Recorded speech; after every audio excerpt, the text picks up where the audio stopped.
नमस्कार, एग्रीमीटर में आप सभी का स्वागत है। मैं हूं ब्रिज द्विवेदी। आज के एग्रीमीटर में हम सोयाबीन, सोया तेल और सोया मिल्क के मार्केट पर चर्चा करेंगे। इन सभी पर विस्तार से बातचीत करने के लिए हमारे साथ जुड़े केडिया एडवाइजरी के डायरेक्टर अजय केडिया जी। अजय सर, बहुत बहुत स्वागत है आपका द बोनस में। बहुत बहुत धन्यवाद ब्रिज, मुझे बुलाने के लिए। सर, अगर देखा जाए कुछ डेटा है जिन पर बातचीत करेंगे आपसे। अक्टूबर में खत्म हुए ऑयल वर्ष 2024-25 के दौरान अमेरिका से सोयाबीन तेल के इंपोर्ट में उछाल आया है। जो आंकड़े बता रहे हैं, नवंबर 2024 से अक्टूबर 2025 के दौरान अमेरिका से 1.88 लाख टन सोयाबीन तेल का इंपोर्ट हुआ है, जो अमेरिका से सोयाबीन तेल के सालाना इंपोर्ट का नया रिकॉर्ड है। सर, आपसे समझना चाहेंगे, इससे पहले भी अगर देखा जाए तो 2 ऑयल वर्ष में अमेरिका से बिल्कुल भी सोया तेल इंपोर्ट नहीं हुआ था। ऐसे में सर, अमेरिका से सोया तेल का इंपोर्ट क्यों बढ़ा, सबसे पहले ये जानना चाहेंगे। इसके साथ ये भी समझना चाहेंगे, क्या ये सिर्फ संयोग है या भारत के ऊपर अमेरिका अपने सोयाबीन की खरीद के लिए दबाव बना रहा है? नमस्कार। देखिए, पूरे एडिबल ऑयल कॉम्प्लेक्स में हम जानते हैं कि इंडिया का दबदबा काफी स्ट्रांग रहता है, क्योंकि हम one of the biggest consumer है। हम ज्यादा करके पाम ऑयल लेते थे, बट पाम ऑयल से हमने सन ऑयल पे शिफ्ट किया, और जहाँ पे हमारी पॉलिसी रही है, जहाँ हमें अच्छा और सस्ता कंटिन्यू सप्लाई मिलती है, वहां पे जाएंगे। तो बिल्कुल हम एक सहयोग बोल सकते हैं कि जो टैरिफ टॉक चल रही है उस बीच में यूएस से है। बिकॉज आप समझिए कि अगर हम यहाँ से नहीं तो अर्जेंटीना, ब्राजील, ये 2 इंपॉर्टेंट नेशन है जहां से हम इंपोर्ट कर सकते हैं। बट करंटली वहां पे हम देख रहे हैं लोअर क्रशिंग है, एक्सपोर्ट के रेस्ट्रिक्शन है। तो इंडिया को कहीं ना कहीं एक अल्टरनेट और रिलायबल सप्लाई सोर्स चाहिए था। यहाँ पे हम यूएस की अगर बात करते हैं, यूएस में स्टॉक अच्छे हैं, वहां पे भी बायोडीजल की जो डिमांड है वो ज्यादा पिकअप नहीं कर पा रही है।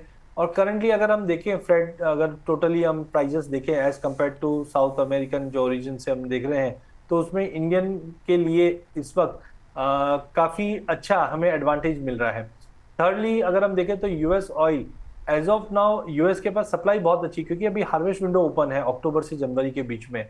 और वहीं अगर इंडिया के पॉइंट ऑफ व्यू से देखें तो लोअर प्राइस पैरिटी में हम बैठ पा रहे, तो इसकी वजह से इस बार हमने इंपोर्ट बहुत ही स्ट्रांग देखा। अदरवाइज हम ज्यादा करके देखते हैं अर्जेंटीना, ब्राजील, ये कंट्रीज है, बट वहां पे वेदर को लेकर, एक्सपोर्ट के रेस्ट्रिक्शंस को लेकर, लोअर क्रशिंग को लेकर असमंजस बनी हुई थी। इसलिए यूएस से लेना इस वक्त हमारे लिए प्राइस वाइज भी और पॉलिसी वाइज भी काफी अच्छा था, इसके लिए हमारे इंपोर्ट्स हुए। जी बिल्कुल, ये अजय सर की राय है जिस पर आप लोग नज़र बनाकर चल सकते हैं।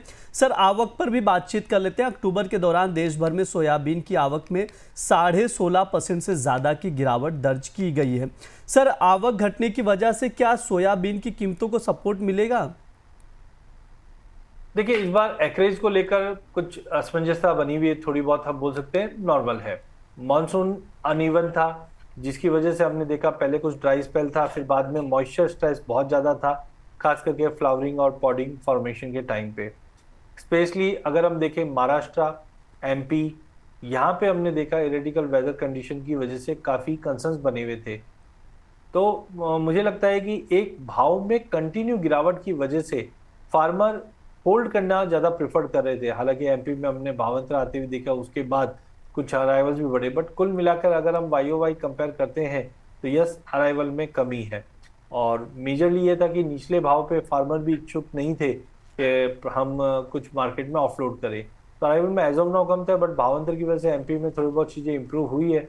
और मुझे लगता है अगर थोड़े से डिमांड साइड अगर इम्प्रूवमेंट आता है तो कुल मिलाकर इम्प्रूवमेंट आएगा। बट एज ऑफ नाउ पिछले साल से कंपेयर करें तो यस, भाव में जो गिरावट है उसका मेजर कारण रहा है लोअर प्राइस। और लोअर प्राइस की वजह से फार्मर प्रेफर कर रहे थे कि हम हमारा माल जब भाव बढ़ेंगे तब हम इसमें बिकवाली करें। सर, अक्टूबर के दौरान अगर देखा जाए तो सोया मिल एक्सपोर्ट में भारी उछाल देखने को मिला है। सर, सबसे पहले आपसे समझना चाहेंगे कि सोया मिल एक्सपोर्ट में बढ़ोतरी की वजह क्या है। साथ ही ये भी बताइएगा, क्या एक्सपोर्ट में बढ़ोतरी का सोयाबीन की कीमतों पर भी असर पड़ेगा? देखिए, पहला चीज तो हम असर पे ही देख लेते हैं। अगर यस, सोया मिल के एक्सपोर्ट्स अगर इंप्रूव होते हैं तो कहीं ना कहीं खपत बढ़ रही है, तो डेफिनेटली इंडस्ट्री को इसका बेनिफिट मिलेगा। देखिए, हमारे लिए सोया मिल सबसे बड़ा जो हम बोल सकते कंज्यूमर थे ना, वो पोल्ट्री इंडस्ट्री थी। और यहाँ पे हमने देखा डीजीजीएस जिस ढंग से खपत हो रही थी, उसकी वजह से हमने देखा कि ये पूरी इंडस्ट्री चरमरा गई थी। एज ऑफ नाउ एक्सपोर्ट में बढ़ने का 2-3 कारण है। सबसे पहले तो रुपए में जो गिरावट थी, तो ये काफ़ी अट्रैक्टिव बना देती है। सेकेंडली हमारे पास जो स्ट्रॉन्ग डिमांड रहती है वो एशियन कंट्री से रहती है, जैसे बांग्लादेश, वियतनाम, जापान, श्रीलंका। यहाँ पे हमने देखा उनके परचेजेस थोड़े बहुत बढ़े हैं, क्योंकि साउथ अमेरिकन की जो सप्लाई है उसको लेकर अभी भी चिंता बनी हुई है, और प्राइस वाइज भी थोड़े बहुत स्ट्रॉन्ग कॉम्पिटिटिव इतनी नहीं है। तो रुपए की गिरावट की वजह से भी हमने देखा, और दूसरा एशिया में अगर सप्लाई हो रही है तो कहीं ना कहीं फ्रेट के चार्जेस भी कम है। तो ये दो मुख्य कारण रहे जिसकी वजह से काफी अट्रैक्टिव है। सेकेंडली हमने देखा कि जिस ढंग से डीजीजीएस सबसे बड़ा एक हेडेक बना हुआ था पूरे पॉलिटी इंडस्ट्री में, चाहे यूएस डीजीएस की सप्लाई करे वहां पे भी हमने टाइट होते हुए देखा। जिस ढंग से एथनॉल आउटपुट्स में इतना ज्यादा कोई जम नहीं, डोमेस्टिक मार्केट में भी हमने ये चीज देखी जिसका एक सपोर्ट सोया मिल को मिलता हुआ दिखाई दिया। तो ओवरऑल प्रोटीन वाइज हम जानते ही हैं 45-46% के करीब सोया मिल्क पूर्ति करता है। तो यहाँ पे मुझे लगता है कि जो डिमांड है फीड इंडस्ट्री से वो थोड़ी इंप्रूव होते हुए दिखाई दी। अभी तक तो ग्लोबल इंटरनेशनल मार्केट में, डोमेस्टिक में धीरे धीरे इंप्रूव होगी, विंटर सामने है। तो ये एक मेजर कारण रहा जिसकी वजह से हमने ये 46% के आसपास का जो जंप हमने एक्सपोर्ट्स के अंदर देखा। सर प्राइस आउटलुक पर भी बातचीत कर लेते हैं। दिसंबर के आखिरी तक सोयाबीन, सोया तेल और सोया मिल्क का प्राइस आउटलुक क्या रहेगा? देखिए, प्राइस वाइज की बात करें तो एक्स्ट्रा ऑर्डिनरी मुझे कोई बड़े जंप्स नहीं दिख रहे, बिकॉज सप्लाई भी हमारी काफ़ी अच्छी है। बहुत अर्ली होगा इस वक्त बोलना, क्योंकि सोयाबीन के भाव में अगर हम देखें इस वक्त 47-50 के करीब ट्रेड कर रहा है। हाँ, ये जरूर है पिछले एक महीने में हमने 6-6.5% की तेजी जरूर देखी है, बट सप्लाई काफ़ी अच्छी है।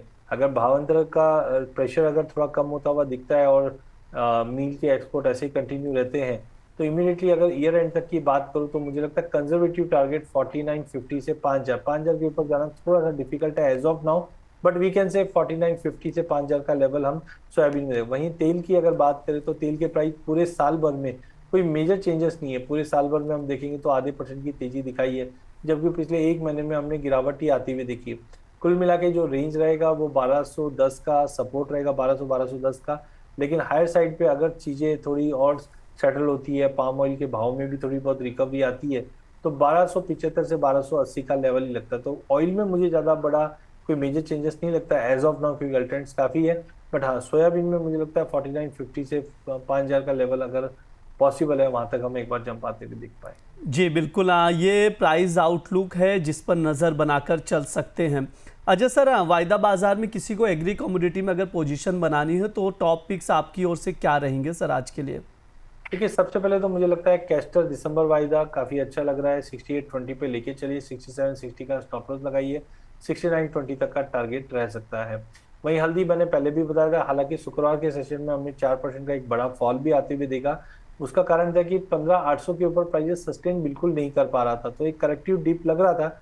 हमारी उम्मीद 15000 के आसपास की थी, बट प्राइजेस ने और बड़ी डिप दिखाई है, जो दर्शाता अभी भी मार्केट सेलो है, बहुत ज्यादा संभल के ट्रेड करने की जरूरत है। बट यहाँ पे मुझे लगता है आज 14300 पे लिया जा सकता है। 14000 के स्टॉप लॉस से 14800 का इमीडिएट टारगेट रहेगा। लास्ट अगर हम जीरे की बात करें तो जीरे में आज अच्छी खासी तेजी हमने ब्रेकआउट आते हुए देखा है। इनफैक्ट अगर हम देखें तो 20800 के ऊपर प्राइजेस बिल्कुल सस्टेन नहीं कर पा रहा था, बट जिस वॉल्यूम के साथ आज ब्रेक किया है मुझे लगता है 20800 पे लेके चलना चाहिए। 20600 का स्टॉप लॉस रखिए।